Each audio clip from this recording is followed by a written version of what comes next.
Oi gente, como vocês estão? Eu espero que estejam bem.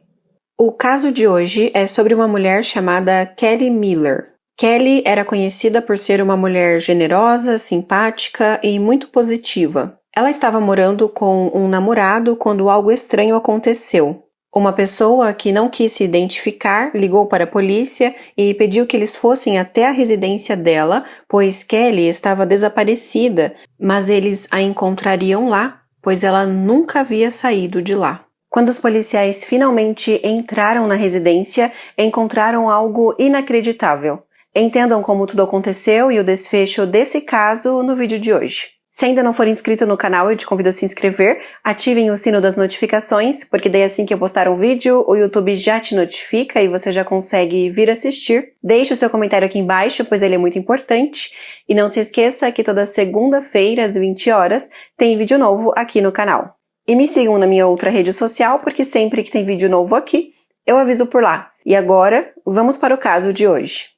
Antes de contar o que aconteceu no caso de hoje, vamos conhecer um pouco sobre a Kelly Jean Warner Miller. O que encontrei sobre ela foram relatos de familiares e amigos. Não encontrei muitos detalhes de sua infância ou sobre sua família. O que se sabe é que ela tinha 42 anos e na época em que tudo aconteceu, estava morando em Sturgis. Sturgis é uma cidade localizada no estado americano de Michigan, no condado de St. Joseph. Segundo o censo americano, em 2006, a população era de 11.065. Uma irmã dela, chamada Lisa Seaman, disse que ela era mãe e avó. Ela era conhecida por ser muito amorosa e generosa. Segundo algumas fontes de pesquisa, ela tinha alguns problemas mentais não tratados. Mas as fontes não dizem quais problemas eram esses. Por ser muito generosa e se importar muito com as pessoas, ela frequentemente ia a lugares onde encontrava moradores de rua e conversava com eles tentando dar apoio emocional.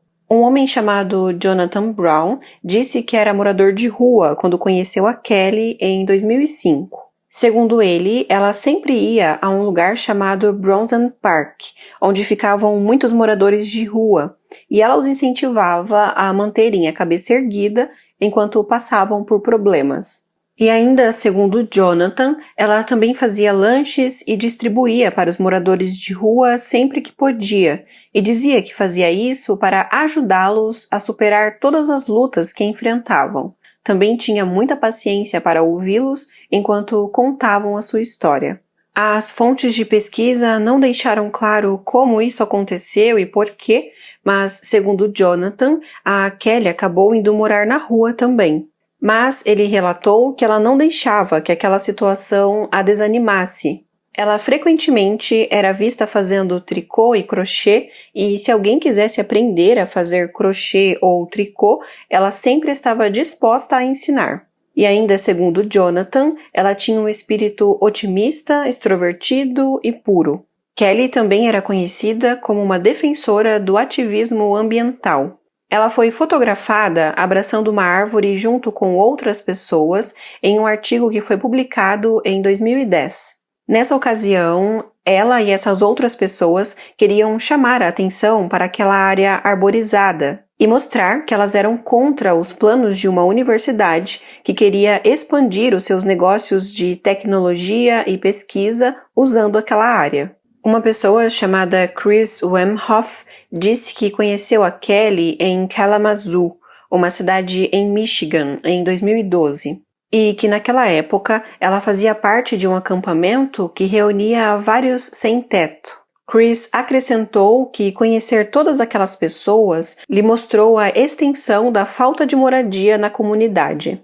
Nessa época, a Kelly estava namorando um homem chamado Wade Allen. Chris convidou alguns sem-teto para ficarem por um curto período em sua casa na Bryant Street.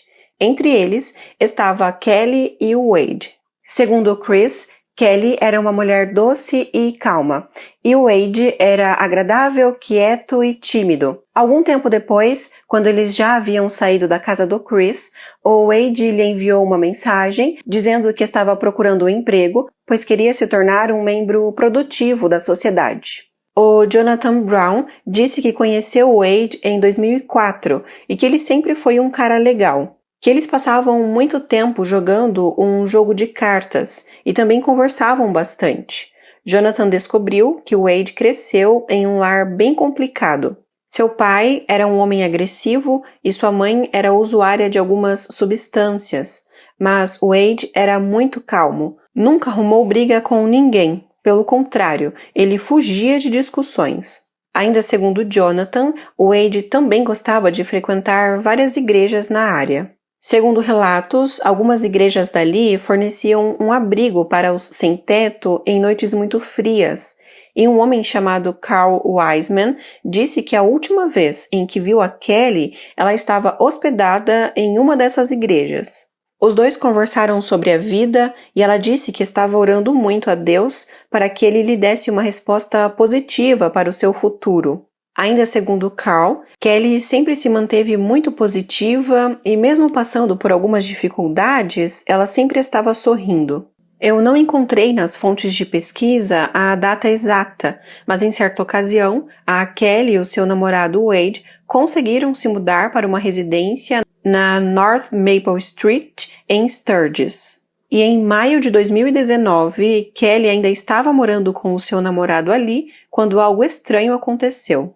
Na verdade, a Kelly estava desaparecida desde abril de 2019, mas a polícia não havia recebido ligações de pessoas preocupadas com o desaparecimento dela. Isso porque ela vivia sempre se mudando de um lugar para o outro e nessa época estava bem afastada de sua família. Por isso, eles estavam acostumados a ficarem por um longo tempo sem receberem notícias dela. Até que no dia 22 de maio de 2019, o Departamento de Polícia de Sturgis recebeu a ligação de uma pessoa que não quis se identificar. Esse homem disse que a polícia precisava ir até um endereço específico na North Maple Street, em Sturgis, e que lá eles encontrariam uma mulher que estava desaparecida, chamada Kelly Miller. O que os policiais nunca poderiam imaginar eram as condições em que a encontrariam. Eles foram até lá e quando bateram a porta, quem atendeu foi o namorado da Kelly, o Wade Allen, de 35 anos. Ele aparentou estar confuso e assustado com a presença da polícia ali àquela hora, já era quase meia-noite. Um dos policiais começou a perguntar sobre a Kelly e disseram que estavam procurando por ela. A resposta do Wade foi que ele não tinha notícias dela há alguns meses, que não fazia ideia de onde ela poderia estar, que perdeu o contato com ela quando ela parou de responder às suas mensagens no Facebook, que a última notícia que recebeu dela era de que ela estava em Kalamazoo e que os policiais poderiam procurá-la em algum abrigo por lá.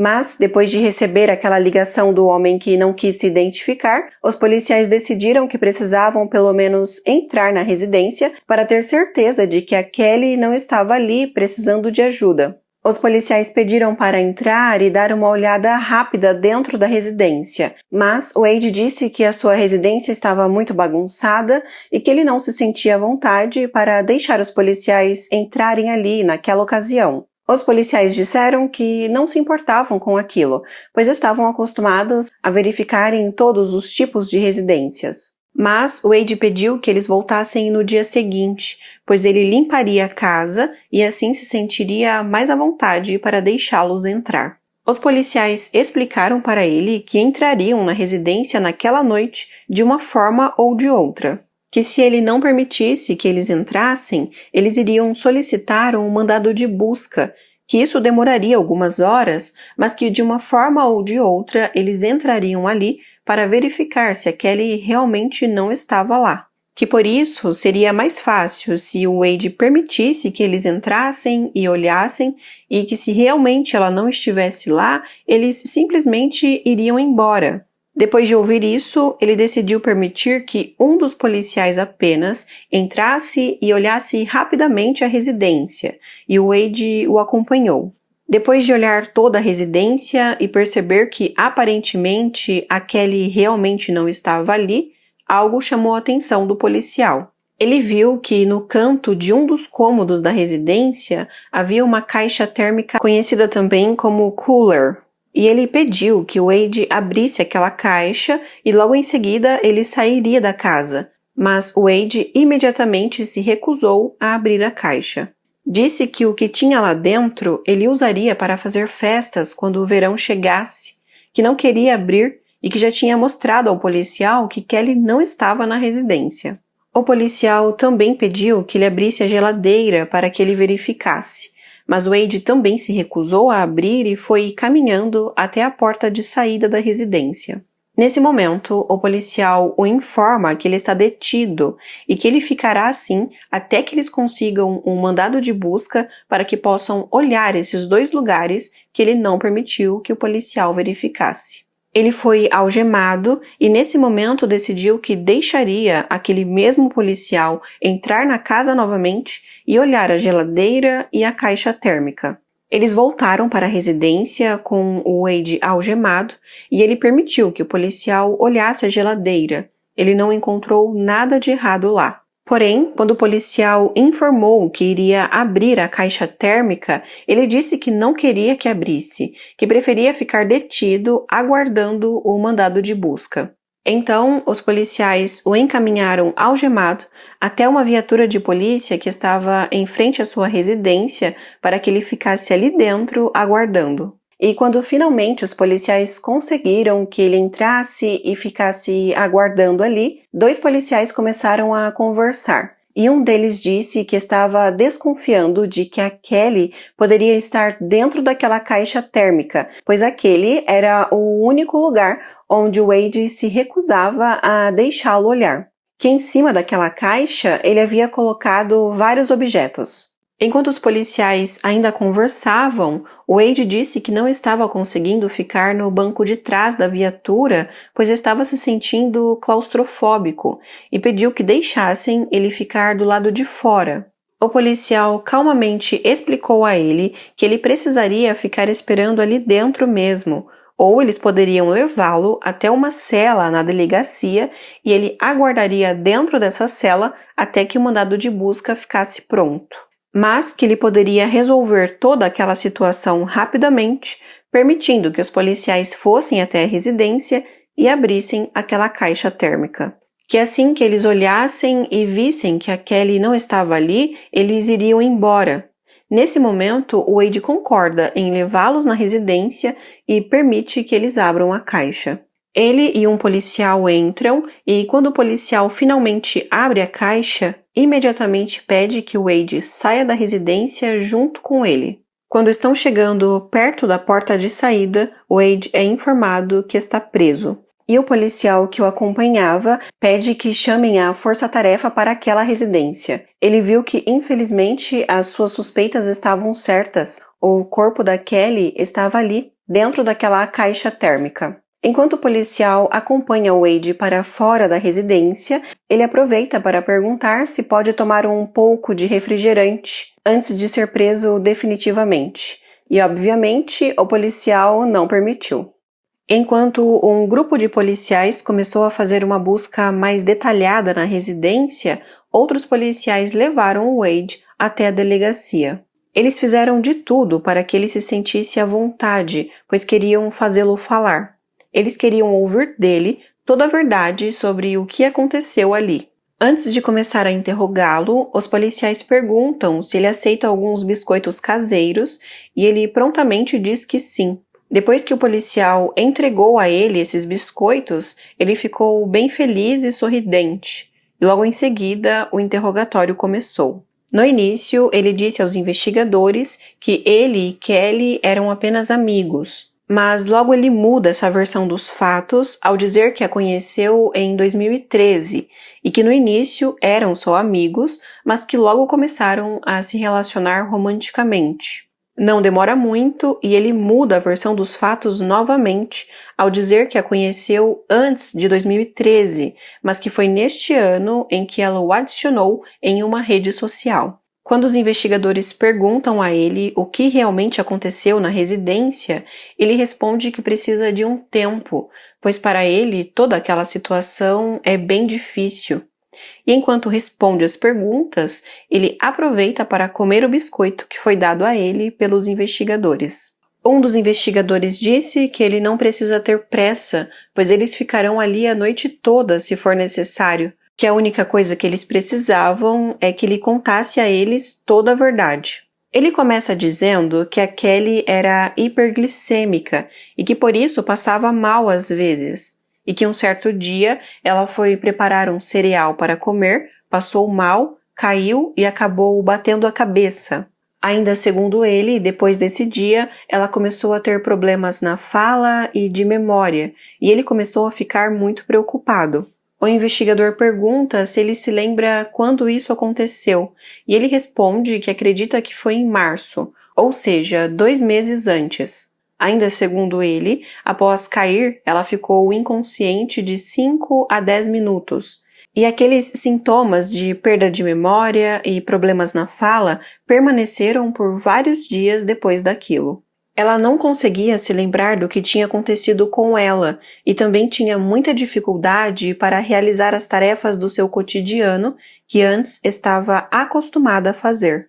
O que o Wade não sabia é que os policiais conversaram com uma vizinha dele chamada Sherry e pediram que ela fosse até a delegacia conversar com os investigadores. Em outra sala, ao ser interrogada pelos investigadores, a Sherry contou que tinha um relacionamento cordial com o Wade, que inclusive, frequentemente, ele ia até a residência dela e eles passavam a noite assistindo televisão juntos. Porém, ela contou aos investigadores que um certo dia o Wade contou a ela que Kelly havia caído no banheiro e que ele achava que ela poderia ter fraturado o crânio, pois não estava conseguindo falar direito nem se locomover sozinha. Sherry falou que pediu que o Wade levasse a Kelly para um hospital, mas ele apenas respondeu que estava cuidando dela. Agora, os investigadores perceberam que provavelmente o Wade estava mentindo, pois ele lhes disse que a Kelly caiu enquanto preparava um cereal, mas para a vizinha,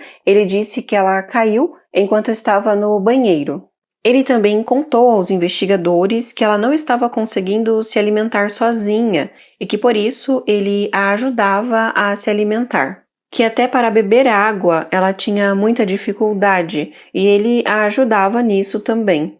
Com isso, o investigador perguntou se em algum momento ele tentou buscar ajuda médica para ela, e ele respondeu que não, pois ela não conseguia se locomover direito, ela não estava andando sozinha. Segundo ele, ela também tinha incontinência urinária, e que era por isso que o seu colchão tinha uma enorme mancha amarela.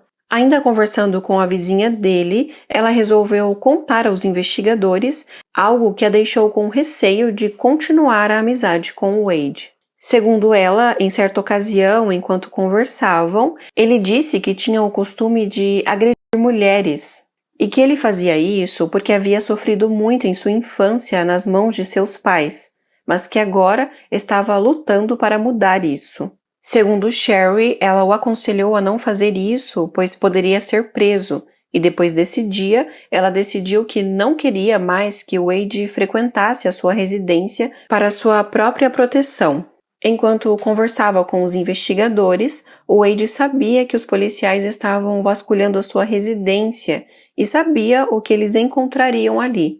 Por isso, ele já começou a contar aos investigadores uma história que pudesse explicar o porquê ele havia feito tudo aquilo com a Kelly. Ele contou que aproximadamente 2 semanas antes, ele havia colocado a Kelly na banheira da residência para que ela pudesse tomar um banho. Como ela não conseguia se mover sozinha, ele decidiu que não a deixaria em pé para que ela não caísse. Por isso, ele a deitou na banheira, a deixou ali e foi dormir. Ainda segundo suas palavras, na manhã seguinte, assim que acordou e foi ao banheiro, ele percebeu que ela estava sem vida dentro da banheira. Sim, ele a deixou ali sozinha a noite inteira e só foi verificá-la na manhã seguinte. Ele acrescentou aos investigadores que não entende o que pode ter acontecido, que talvez ela tenha tentado se levantar e acabou se afogando, pois quando ele foi até lá, ela estava com a cabeça embaixo d'água. Os investigadores perguntaram se, ao se deparar com aquela cena, ele pensou em ligar para a polícia ou ligar para alguém para relatar o que estava acontecendo. Neste momento, Wade apenas respondeu que entrou em pânico e não sabia o que fazer. E logo em seguida, ele revelou aos investigadores que sabia quem havia ligado para denunciá-lo. Ele tinha certeza que quem o denunciou foi o seu melhor amigo, chamado Steven Ryan Russ. E ele tinha certeza disso porque depois de tudo o que aconteceu com a Kelly, ele sentia que precisava desabafar com alguém e por isso confidenciou tudo o que havia acontecido com o seu amigo Steven.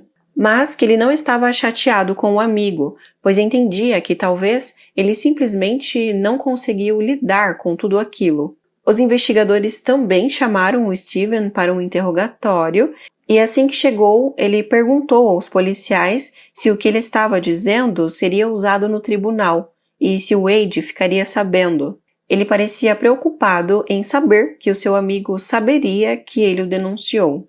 Nesse interrogatório, o Steven disse que decidiu entrar em contato com a polícia porque ele e os seus familiares estavam com muito medo do Wade, pois ele entrou em contato com eles para dizer que a Kelly havia perdido a vida de uma maneira inesperada e que ele não queria informar o desaparecimento dela a ninguém, que ao invés disso, ele queria mover o corpo dela de sua residência e para isso ele precisava da ajuda do Steven e de alguns familiares dele, mas imediatamente eles se recusaram a ajudá-lo.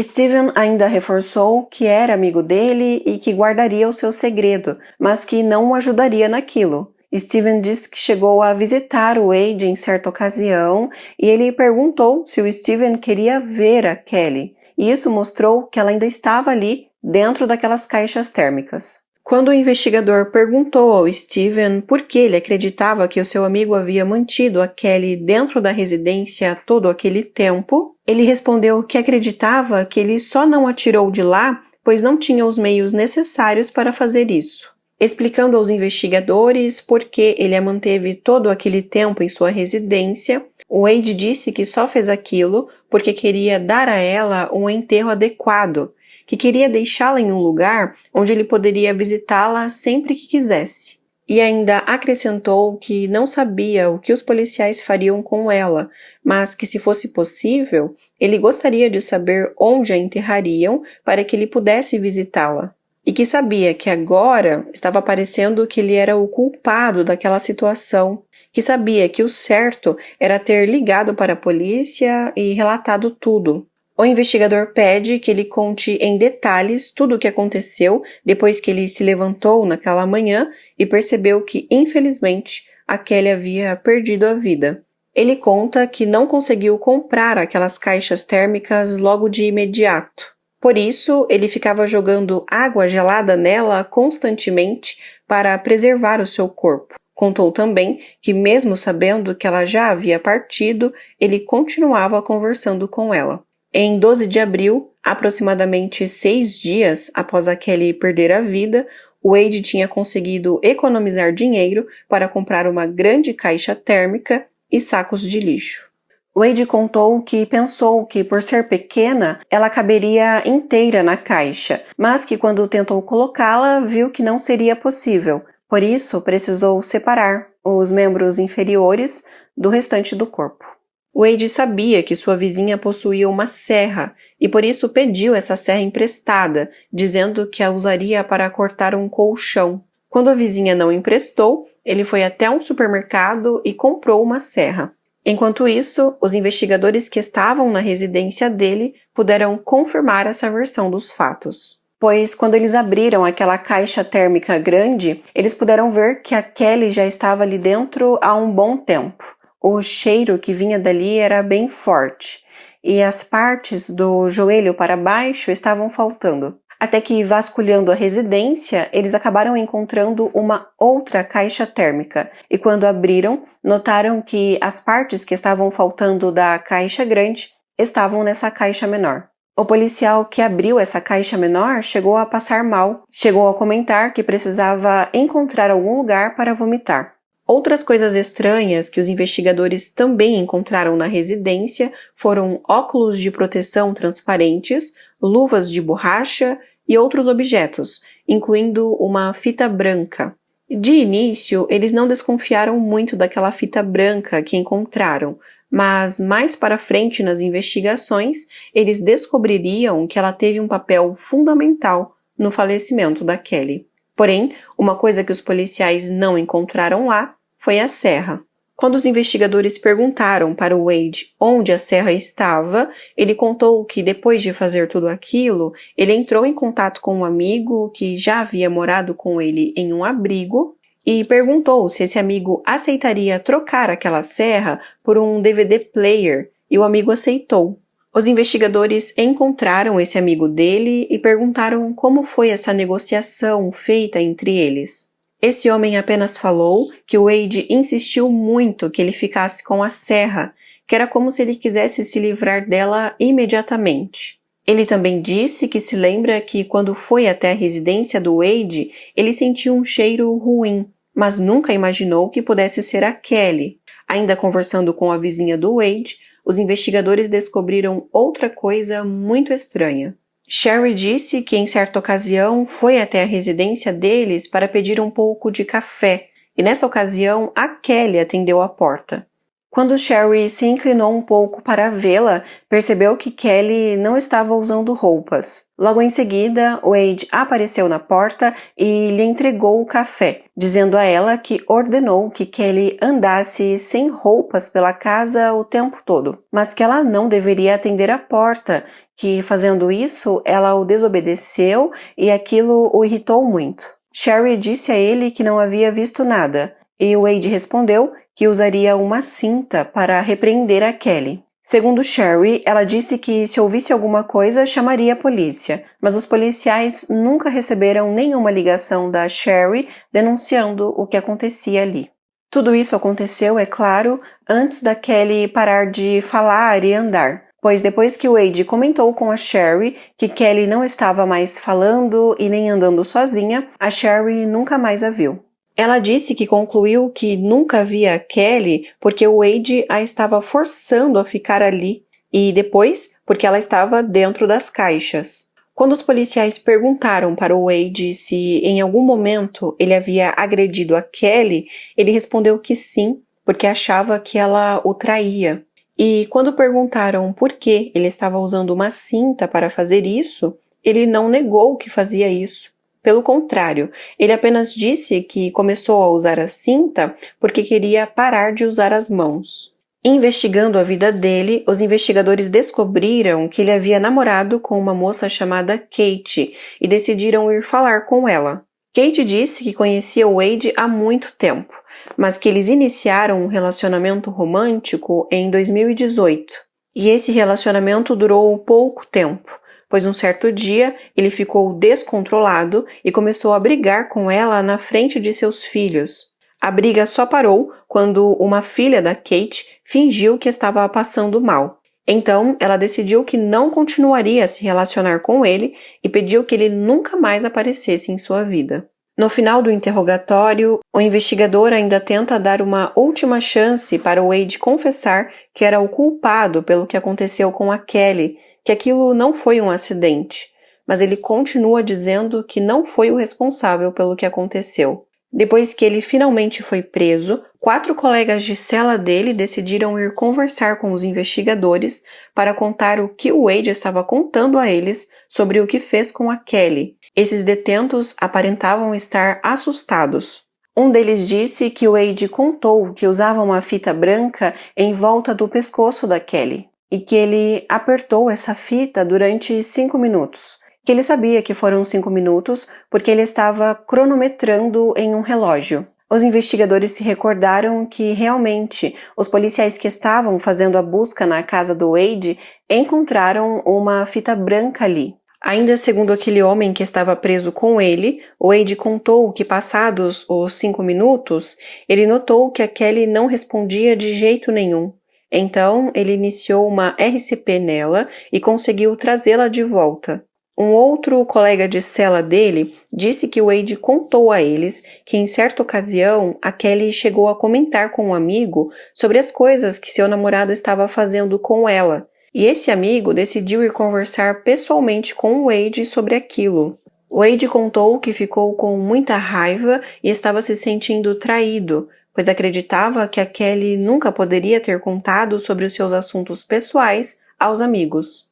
Depois disso, ele decidiu que nunca mais a deixaria sair da residência para ir à casa de quem quer que fosse. Quando ele precisava sair para trabalhar ou resolver alguma coisa fora da casa, ele a amarrava e a colocava dentro de um armário. Todos os homens que estavam na mesma cela que ele contaram a mesma história aos investigadores. Eles disseram que estavam com tanto medo do Wade que decidiram que iriam se dividir em turnos para dormir para que sempre pudessem estar de olho nele. Um dos colegas de cela disse que depois do dia em que o Wade usou aquela fita branca no pescoço da Kelly para fazer tudo aquilo, ela perdeu a sua função motora, a capacidade de falar, de controlar o intestino e a bexiga e também não conseguia mais andar sozinha.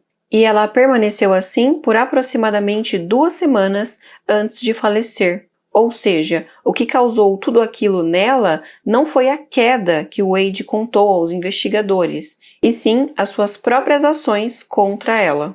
E nesse período, o Wade a agredia, e ainda segundo os colegas de cela, ele não a ajudava a se alimentar como havia dito aos policiais, até que um dia ela acabou falecendo. Eles também disseram que o Wade revelou que, mesmo depois dela já ter perdido a vida, ele manteve relações com ela. Sherry, a vizinha, relatou que nas últimas semanas começou a sentir um forte odor fétido que vinha da residência de Wade. E ela chegou a perguntar a ele o que era aquele cheiro que parecia ser de um animal morto. E o Wade respondeu que tinha um rato em sua parede e que ele achava que o rato poderia ter morrido. Ela afirmou que nunca imaginou que ele fosse capaz de fazer algo assim, que depois de tudo isso, ela conclui que realmente não conhecemos as pessoas e não sabemos do que elas são capazes. Um dos homens que estava na mesma cela que ele relatou que o Wade queria manter a Kelly ali por muito tempo, para que a decomposição não mostrasse os hematomas que estavam presentes nela.